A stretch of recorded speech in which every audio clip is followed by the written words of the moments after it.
শুনুন, এই ঘরে আমার এক প্রিয় ঘোড়া আছে, আর সামনে একটা বালতিতে ছোলা সেদ্ধ রাখা আছে। আপনারা সকল ব্যবসায়ীগণ একে একে যাবেন, দরজা ভিতর থেকে বন্ধ করবেন, আর ঘোড়াকে এক মুঠো করে ছোলা খাইয়ে ফিরে আসবেন। তারপর কি বাড়ি চলে যাব? না, সবার ছোলা খাওয়ানো হয়ে গেলে আমি ঘোড়ার কাছে যাব, আর ঘোড়া কানে কানে আমাকে বলে দেবে কে চোর। তাহলে আর দেরি কেন, সবাই একে একে যাও।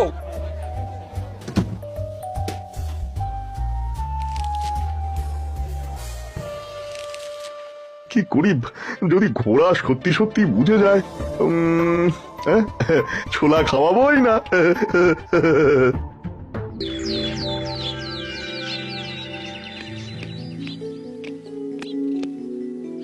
আসতে পারি মহারাজ? হ্যাঁ গোপাল, এসো এসো।